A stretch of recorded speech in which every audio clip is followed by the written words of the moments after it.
Welcome to Shakti Infotech Diploma in Computer Application lesson number 69. இந்த லெசனில் நம்ம MS Excel இருக்கிற ஸ்டைல்ஸ் என்ற குரூப்புக்குள்ள இருக்கிற டூல்ஸை பற்றி பார்க்க போகிறோம். ரைட்,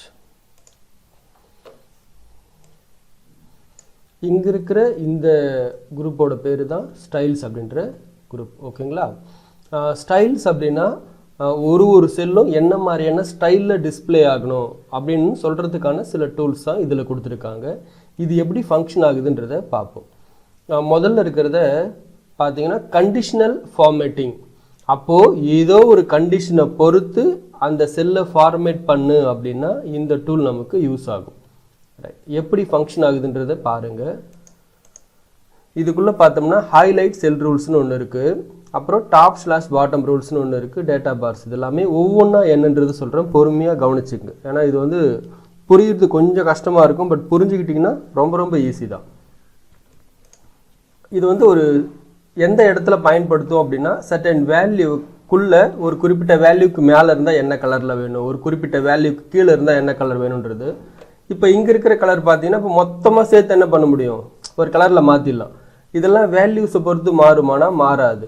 ஆனால் இங்கே இருக்கிற இந்த கண்டிஷனல் ஃபார்மேட்டிங் வேல்யூஸை பொறுத்து கலரை சேஞ்ச் பண்ணுறதுக்கான ஆப்ஷனை செய்யும். முதல்ல கண்டிஷனல் ஃபார்மேட்டிங்குள்ளே போகிற ஹைலைட் செல் ரூல்ஸ் கிரேட்டர் தென். அப்போது ஒரு குறிப்பிட்ட வேல்யூக்கு மேலே இருந்தால் எனக்கு என்ன கலர் வேணும், அதுதான் வந்து கிரேட்டர் தென் அப்படின்னு சொல்லும். ஃபார் எக்ஸாம்பிள் இங்கே கவனிங்க, இந்த ரேஞ்ச் வரைக்கும் செலெக்ஷன் பண்ணுறேன். ஓகேங்களா? இப்போ நான் கண்டிஷனல் ஃபார்மேட்டிங்குள்ளே போகிறேன். கிரேட்டர் தென் யாரெல்லாம் ஒரு 90க்கு மேலே வாங்கியிருக்காங்களோ இல்லை 95க்கு மேலே வாங்கியிருக்காங்களோ எனக்கு க்ரீன் கலரில் வேணும். நான் என்ன பண்ணுறேன்னா, இங்கே இருக்கிற இந்த கஸ்டம் ஃபார்மேட்டுக்குள்ளே போயிட்டு ஃபில் கலர் அப்படின்றத கிளிக் பண்ணிக்கிட்டு க்ரீன்ன்றதை சூஸ் பண்ணி ஓகே கொடுக்குறேன். அப்போது யாரெல்லாம் 95 and above வாங்கியிருக்காங்களோ என்ன ஆகும், ஆட்டோமேட்டிக்காக எனக்கு க்ரீன் கலர் வரும். இப்போ இதே இவங்க கூட ஒரு 95 வாங்கியிருக்காங்கன்னா என்ன ஆட்டோமேட்டிக்காக 95 and above 96 கொடுத்துட்டா ஆட்டோமேட்டிக்காக எனக்கு எனக்கு ஆகும்னா கலர் சேஞ்ச் ஆகும். ரைட், சேம் அதே மாதிரி தான் லெஸ் தென். சப்போஸ் இதில் யாரெல்லாம் ஃபெயில் ஆகிருக்காங்கன்றது எனக்கு தெரியணும்னா நான் என்ன பண்ணணும், கலர் டிஃப்ரென்ஸ் காமிச்சா தானே புரியும். இல்லைனா என்ன பண்ண, நாமளே நம்பர்ஸ் செக் பண்ண வேண்டியிருக்கும். அப்போது நான் என்ன பண்ணுறேன், இந்த ரேஞ்ச் வரைக்கும், அப்போது தமிழ் மார்க்லேருந்து சோசியல் சயின்ஸ் வரைக்கும் யாரெல்லாம் 35க்கு கீழே அதாவது ஃபெயில் ஆகிருக்காங்களோ எனக்கு ரெட் கலரில் வேணும் அப்படின்னா முதல்ல அந்த ரேஞ்சை செலெக்ஷன் பண்ணிக்கிறேன். கண்டிஷனல் ஃபார்மேட்டிங் ஹைலைட் செல் ரூல்ஸ் லெஸ் தென். இங்கே என்ன பண்ணுறேன்னா 35க்கு கீழே 35 and above 35 இருந்தால் பாஸு. அப்போ 35க்கு கீழே இருந்தால் தானே, அதுதான் சொல்கிறாங்க. 35க்கு கீழே இருந்தால் இதுலேயே சிலதெல்லாம் கொடுத்துருப்பாங்க, கவனிங்க. அப்போ light red fill with dark red text, அந்த ஃபில் கலர் என்ன வேணும், டார்க் ரெட் என்ன வேணும், அப்போது பேக்ரவுண்ட் கலர் என்ன வேணும், டெக்ஸ்ட் கலர் என்ன வேணுன்றது கூட என்ன பண்ணலாம், நம்ம இதில் சூஸ் பண்ணிக்கலாம். இப்போ நான் என்ன பண்ண போகிறேன்னா, டெக்ஸ்ட் மட்டும் வேணுமா இல்லை பார்டர் மட்டும் வேணுமான்ற ஆப்ஷனையும் கொடுக்கலாம். நான் பளிச்சுன்னு தெரியணும் அப்படின்றதுக்காக என்ன பண்ணுறேன், ஃபில் கலரை யூஸ் பண்ணிக்கிறேன். ஓகேங்களா? ஃபில் கலர் ரெட் கலரை சூஸ் பண்ணிக்கிட்டு ஓகே. இப்போ ஓகே, அப்போது யாருமே என்ன ஆகலன்னு அர்த்தம், ஃபெயில் ஆகலன்னு தெரியுது. சப்போஸ் இவங்க ஒரு 34 வாங்கி இந்த ஆட்டோமேட்டிக்காக என்ன ஆகும், ரெட் கலரில் மாறிடும். நான் ஒரு 1 மார்க் ஆட் பண்ணி 35 போட்டோன்னா ஆட்டோமேட்டிக்காக இங்கே கலர் சேஞ்ச் ஆகிடும். அப்போது கண்டிஷனல் ஃபார்மேட்டிங் என்ன பண்ணுது, அந்த குறிப்பிட்ட ரேஞ்சுக்குள்ளே நாம் என்ன கண்டிஷனை சொல்கிறோமோ அதுக்கேற்ற மாதிரி மாறுறது தான் அதோட வேலை. அப்போ ஃபஸ்ட் ஆப்ஷன் என்ன பண்ணும், கிரேட்டர் தென் அப்படின்னா நாம் கொடுக்குற வேல்யூக்கு மேலே இருந்தால் என்ன கலர் வேணுன்றதை நாமளே சொல்கிறோம், அதுக்கேற்ற மாதிரி இங்கே டிஸ்பிளே ஆகும். நான் சொல்கிற வேல்யூக்கு கீழே இருந்தால் என்ன கலரில் டிஸ்பிளே ஆகணுன்றதை நாமளே சொல்கிறோம், அதுக்கேற்ற மாதிரி இங்கே டிஸ்பிளே ஆகுது. இது என்ன அப்படின்னா பிட்வீன். ஒரு சிலர்லாம் அந்த ஒரு இடைப்பட்ட ரேஞ்சுன்னு சொல்லுவோம் இல்லைங்களா, ஒரு 30லேருந்து 40 மார்க்குள்ள இல்லை ஒரு 32லேருந்து 34க்குள்ள. ஏன்னா அவங்களாம் பார்டரில் ஃபெயில் ஆகிருப்பாங்க, அவங்கள கண்டுபிடிக்கணும்னா இது நம்ம யூஸ் பண்ணிக்கலாம். அப்போது பிட்வீன் அப்படின்ற இடத்துல இங்கே என்ன பண்ணுறோம், 32 34 இப்போ கொடுத்து ஓகே பண்ணுறேன். இப்போ இங்கே 34 கொடுத்தா என்ன ஆகும், கவனிங்க, ரெட் கலர். ஓகேங்களா? அப்போது ரெட் கலராக வரும், கூடவே என்ன ஆகும்னா அந்த ஃபார்மேட்டை நான் மாற்றுறேன் கொஞ்சம். ஏன்னா சம்டைம்ஸ் என்ன ஆகும் அப்படின்னா ஒரே கண்டிஷன் 2-3க்கு அப்ளை ஆகும்போது நமக்கு பிரச்சனை வரும். அதனால் இங்கே கஸ்டம் ஃபார்மேட்டில் என்ன பண்ணுறேன், ப்ளூ கலரை கொடுத்துக்கிறேன். கொடுத்துட்டு 32, இங்கே 34, இங்கே என்ன பண்ணுறேன்னா 32 கொடுக்குறேன். ஆக்சுவலாக ஏற்கனவே நான் கண்டிஷன்ஸில் இது கொடுத்துட்டதால் அது ஆட்டோமேட்டிக்காக மாறுது. அதை மட்டும் நான் என்ன பண்ணுறேன்னா கேன்சல் பண்ணுறேன். கண்டிஷனல் ஃபார்மேட்டிங், கிளியர் ரூல்ஸு எல்லாத்தையுமே கிளியர் பண்ணிடுறேன். இப்போ திரும்பவும் கண்டிஷனல் ஃபார்மேட்டிங், ஹைலைட்டட் செல் ரூல்ஸ், பிட்வீன் அப்படின்றத கொடுத்துட்டு இங்கே வந்து 32லேருந்து 34க்குள்ள. ஓகேங்களா? அப்போ 32 34 என்ன ஆகுது, சேஞ்ச் ஆகுது. அப்போ இவங்களுக்கு ஒரு மார்க் போட்டு பாஸ் பண்ணலாமா வேணாமான்றதை நாம் முடிவு பண்ணிக்கலாம். ஓகேங்களா? அப்போ டிஸ்பிளே பண்ணுறது தான் எக்ஸலோட வேலை. அதுக்கப்புறம் ஈக்குவல் டுனா எக்ஸாக்ட்லி ஈக்குவல் டு யார் யாரெல்லாம் பார்டர் பாஸ் பண்ணியிருக்காங்கன்றதை நம்ம கண்டுபிடிக்கணும் அப்படின்னா இந்த டூல் யூஸ் பண்ணிக்கலாம். இந்த ரேஞ்ச் வரைக்கும் செலெக்ஷன் பண்ணிவிட்டு conditional formatting, highlight sell rules, equal to exactly equal to 35, custom ஃபார்மேட்டில் எல்லோ கலர் வைக்கிறேன். இப்போ யாருமே பார்டர் பாஸ் இல்லை. சப்போஸ் இவர் 35 போட்டால் என்ன ஆகும், எல்லோ கலர், 35 எல்லோ கலர். கண்டிஷனை பொறுத்து டக்குன்னு மாறிடும். அதுக்கப்புறமா டெக்ஸ்ட் தட் கண்டெயின், எந்தெந்த டெக்ஸ்ட்டுக்குள்ளே என்னென்ன இருக்குது. இப்போது ஏற்கனவே நம்ம நம்பர்ஸை கண்டுபிடிச்ச மாதிரி இப்போ என்ன பண்ண போகிறோம், டெக்ஸ்ட், ஏதாச்சும் ஒரு டெக்ஸ்ட் பேஸ் பண்ணி நீங்கள் கண்டுபிடிக்கிறதா இருந்தால் இதை சூஸ் பண்ணிக்கலாம். டேட் ஏதாச்சும் இருந்துச்சு அப்படின்னா இதை சூஸ் பண்ணிக்கலாம். இதில் வந்து டூப்ளிகேட் வேல்யூஸ், இது ரொம்ப முக்கியமான ஒரு டூல். இது கவனிங்க. ஃபார் எக்ஸாம்பிள் இப்போ ஒரு 10 பேர் இருக்காங்கன்னு வச்சுக்கோமே, இங்கே சீரியல் நம்பர் நான் என்ன பண்ணுறேன்னா 1001, அடுத்தது 1002, 1003 போட்டுட்டு நான் ஒரு 10 பேருக்கு இங்கே ரிஜிஸ்ட்ரேஷன் நம்பர் ஆட் பண்ணுறேன்னு வச்சுக்கோமே. சம்டைம்ஸ் என்ன நடக்கும் அப்படின்னா 2 பேருக்கும் ஒரே நம்பரே கொடுத்துட்ருப்போம். அப்போ என்ன பண்ண முடியாதுன்னா சில சமயங்களில் இந்த மாதிரி தப்பாக இருந்தால் கண்டுபிடிக்கிறது ரொம்ப கஷ்டம். உதாரணத்துக்கு ஒரு 10 பேர் தான் இருக்காங்கன்னா நம்ம 1 2 3 4 5 2 ஒரு தடவை 6 மாற்றிடலாம். சப்போஸ் ஒரு ஸ்கூலில் ஒரு 3000 பேர் படிக்கிறாங்க, இல்லை ஒரு பெரிய யூனிவர்சிட்டியில் ஒரு 10,000 பேர் படிக்கிறாங்கன்னா நம்ம நம்பர்ஸ் கண்டுபிடிக்கிறது கஷ்டம். அப்போது ஸ்பெசிஃபிக்காக ஒரு வேல்யூ, அதாவது டூப்ளிகேட்டாக இருந்தால் என்ன கலர் வேணுன்றதை சொல்கிறதுக்கு நம்ம அந்த டூப்ளிகேட்ன்றதை சூஸ் பண்ணிக்கலாம். உதாரணத்துக்கு பாருங்கள், முதல்ல இந்த ரேஞ்சை செலெக்ஷன் பண்ணிக்கிறேன். கண்டிஷனல் ஃபார்மேட்டிங், ஹைலைட் செல் ரூல்ஸ், டூப்ளிகேட் வேல்யூஸ்.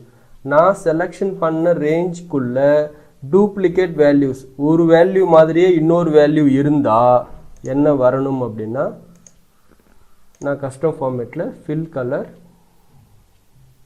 டார்க் ப்ளூவை கொடுத்து ஓகே கொடுத்துக்கிறேன்.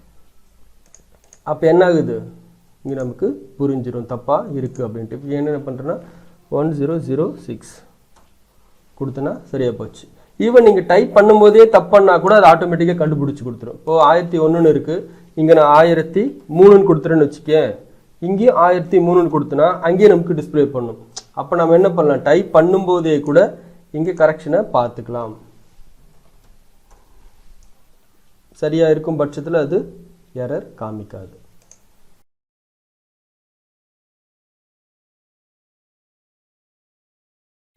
அப்போ இதுதாங்க ஹைலைட் செல் ரூல்ஸ். புரியுதா உங்களுக்கு? ஒரு குறிப்பிட்ட ரேஞ்சை செலெக்ஷன் பண்ணுறோம். செலெக்ஷன் பண்ணி முடிச்சிட்டதுக்கு அப்புறமா அதுக்குள்ளே இருக்கிற வேல்யூ, ஒரு குறிப்பிட்ட வேல்யூக்கு மேலே இருந்தால் எப்படி கலர் வரணும், குறிப்பிட்ட வேல்யூக்கு கீழே இருந்தால் என்ன கலர் வரணும், பிட்வீனாக இருந்தால் என்ன கலர் வரணும், எக்ஸாக்ட்லி ஈக்குவலாக இருந்தால் என்ன கலர் வரணும், டூப்ளிகேட் வேல்யூஸ் இருந்தால் என்ன கலர் வரணும், டெக்ஸ்ட் இருந்தால் இப்படி வரணும் அப்படின்றது எல்லாமே நாம் சொல்கிறோம். இது எல்லாத்தையுமே யூஸ் பண்ணணுன்ற கட்டாயம் கிடையாது. உங்களுக்கு எப்போ எது தேவையோ அப்போ அதை யூஸ் பண்ணிக்கலாம். அடுத்து பார்த்தீங்கன்னா டாப்/பாட்டம் ரூல்ஸ். ஒரு குறிப்பிட்ட ரேஞ்சுக்குள்ளே எதெல்லாம் டாப்பில் இருக்குது, எதெல்லாம் பாட்டமில் இருக்குது, அந்த மாதிரியான விஷயங்கள் எல்லாமே நீங்கள் இது வழியாக சொல்ல முடியும். ஃபார் எக்ஸாம்பிள் இந்த ரேஞ்ச் வரைக்கும் நான் என்ன பண்ணுறேன், இந்த கண்டிஷனை கிளியர் பண்ணிடுறேன். இப்போ இதுக்குள்ளே போயிட்டு டாப்/பாட்டம் ரூல்ஸ் கூட டாப் 10 ஐட்டம் மட்டும் பார்த்தோம்னா என்ன ஆகும், இவங்களாம் டாப் 10ல் இருக்காங்க அப்படின்றது அர்த்தம். ஈவன் நீங்கள் டோட்டலில் கூட பாருங்கள், ஒரு 10,000 பேர் இருக்காங்க, அந்த ரேஞ்ச் ஃபுல்லாக செலெக்ஷன் பண்ணிட்டு டாப் 10 கொடுத்தீங்கன்னா யார் யாரெல்லாம் டாப் 10 என்ன ஆகும், அவங்க மட்டும் டாப் 10ல் வரும். இப்போ இவர் என்ன பண்ணுறாருன்னா ஒரு 95 மார்க் வாங்குறாருன்னு வச்சுங்களேன். ஆட்டோமேட்டிக்காக என்ன ஆகும்னா ஏதாச்சும் ஒன்று கேன்சல் ஆகிடும்.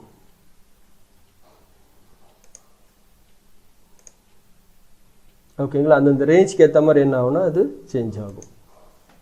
அதே மாதிரி தான் டாப் 10% எவ்வளோ வருது அப்படின்றத பார்க்கறதுக்கு bottom 10%, above average, below average இதெல்லாமே இதுக்குள்ளே நாம் செக் பண்ணிக்கலாம். இப்போ ஃபுல்லாகவே கண்டிஷனை கிளியர் பண்ணிடுறேன். ஷீட் ஃபுல்லாகவே கண்டிஷனை கிளியர் பண்ணியாச்சு. திரும்பவும் இந்த ரேஞ்சுக்குள்ளே செலெக்ஷன் பண்ணிக்கிட்டு டாப்/பாட்டம் ரூல்ஸ் அபவ் ஆவரேஜ். யார் யாரெல்லாம் ஆவரேஜுக்கு மேலே வாங்கியிருக்காங்கன்னா இவங்க எல்லாருமே. இது கொஞ்சம் புரிஞ்சுக்கணும். ஆவரேஜ் அப்படின்றது என்னென்னா ஓவராலாக எவ்வளோ மார்க் வாங்கியிருக்காங்க டிவைடட் பை ஓவரால் ஸ்ட்ரென்த் எவ்வளோ, இதை கால்குலேட் பண்ணணும்னா இதுதான் ஆவரேஜ் மார்க்னு அர்த்தம். அப்போது அந்த ஆவரேஜ் மார்க்குக்கு மேலே யார் யாரெல்லாம் வாங்கியிருக்காங்களோ அவங்களுக்கு எல்லாம் என்ன ஆகும், இது நமக்கு டிஸ்பிளே ஆகும்.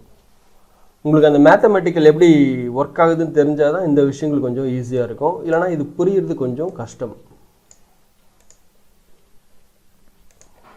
ஓகே, அப்புறம் பார்த்தீங்கன்னா டேட்டா பார்ஸ். ஒவ்வொரு செல்குள்ளே என்ன மாதிரியான கலர்ஸ் இருக்கு, வேல்யூஸ் இருக்குன்றதை பொறுத்து கலர் மாறும். கிளியர் பண்ணிவிட்டு இப்போது டேட்டா பார்ஸ் என்ன ஆகுனா உள்ளுக்குள்ளே இருக்கிற மார்க்ஸ்க்கு ஏற்ற மாதிரி அந்த டேட்டா பாரோட லென்த் நமக்கு சேஞ்ச் ஆகும். இங்கே பாருங்கள் 35ன்னு கொடுக்கும்போது எப்படி இருக்குது, பாரோட அளவு ரொம்ப கம்மியாக இருக்குது. இதுவே நான் 98ன்னு கொடுத்தேன்னா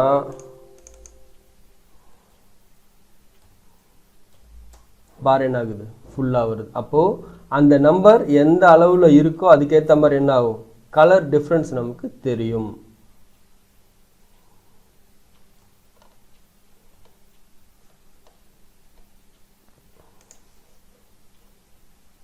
ஓகே, அடுத்து கலரோட ஸ்கேல்.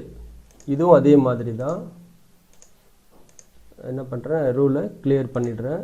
இப்போ இந்த ரேஞ்சு செலெக்ஷன் பண்ணிக்கிட்டு திரும்பவும் கலர் ஸ்கேல்ஸ்குள்ளே வச்சாலே அந்தந்த கலர்ஸ் பொறுத்து என்ன ஆகும், டிஃப்ரென்ஸ் உங்களுக்கு தெரியும்.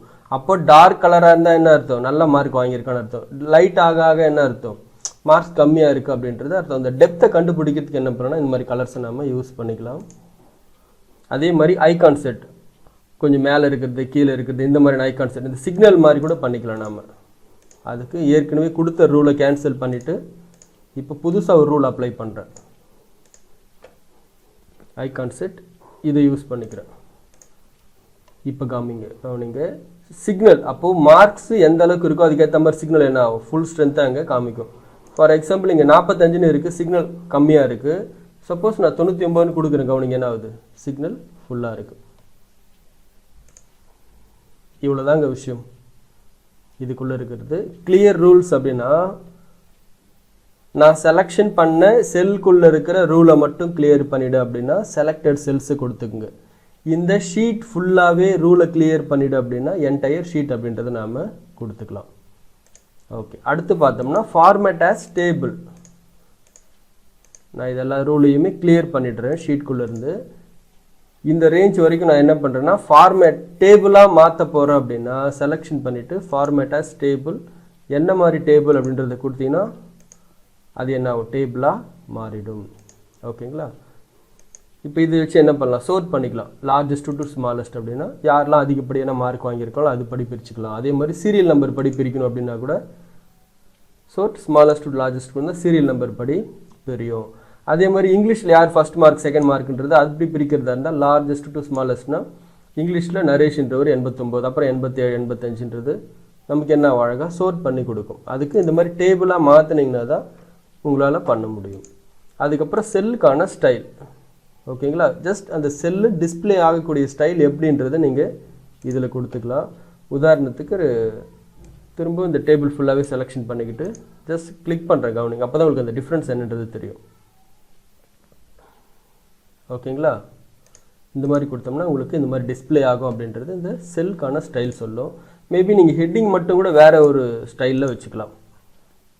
எப்படி இருந்தால் பளிச்சுன்னு கிளியராக தெரியுமோ. இப்போ இது பாருங்கள், ஹெட்டிங் தனியாக தெரியுது, இந்த டீட்டெயில்ஸ் நமக்கு தனியாக தெரியுது.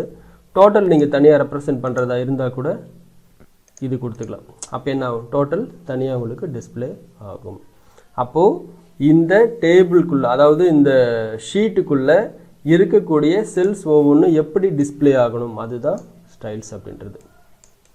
ஓகே, இப்போ நீங்கள் பண்ண வேண்டியது என்னென்னா, இதே மாதிரி ஒரு மார்க் ஷீட்டை ரெடி பண்ணுங்கள். ரெடி பண்ணிவிட்டு அதுக்குள்ளே இருக்கிற கண்டிஷன் 35க்கு மேலே இருந்தால் எப்படி வரணும், 35 கீழே இருந்தால் எப்படி வரணும், 90க்கு மேலே வாங்கியிருக்கவங்களுக்கு எப்படி டிஸ்பிளே ஆகணும், டூப்ளிகேட் வேல்யூஸ் எப்படி நம்ம ஃபைண்ட் அவுட் பண்ணுறோம், இந்த மாதிரியான விஷயங்கள். அதுக்கப்புறம் இந்த மாதிரி ரெடி பண்ணிவிட்டு அது எப்படி நம்ம டேபிளாக மாற்றுறோம் அந்த விஷயங்களையும் பாருங்கள். அதே மாதிரி செல்லுக்கான ஸ்டைல் எப்படி கொடுக்குறோன்றதையும் கவனிங்க. இதெல்லாம் செய்யும் போதே நீங்கள் இமேஜின் பண்ணிக்கணும், இந்த மாதிரியான ஒரு விஷயங்கள் பார்க்குறதுக்கு அழகாக இருக்கணும், பார்த்த உடனே கிளியராக டீட்டெயில் தெரியணும் அப்படின்னா என்னென்ன மாதிரியான கலர் காம்பினேஷனை யூஸ் பண்ணலான்றது ரொம்ப ரொம்ப முக்கியம். நீங்கள் எல்லா கலரையும் யூஸ் பண்ணிங்கன்னா பார்க்குறதுக்கு அழகாக இருக்காது. ஒரு டேபிள் பார்க்குறதுக்கு அழகாக இருக்கணும் அப்படின்னா என்னென்ன மாதிரியான கலர்ஸ்லாம் யூஸ் பண்ணலான்றது நீங்கள் ஒர்க் அவுட் பண்ணி ஒரு டேபிளை மட்டும் ரெடி பண்ணாலே போதும். இந்த விஷயங்கள் உங்களுக்கு புரிஞ்சிடும். பார்த்துட்டு வாங்க. அடுத்த கிளாஸில் இந்த செல்ஸு எடிட்டிங் இது ஆல்ரெடி பார்த்தது தான், பட் ஒரு சிம்பிளான கான்செப்ட் மட்டும் பார்த்துருவோம். தேங்க்யூ.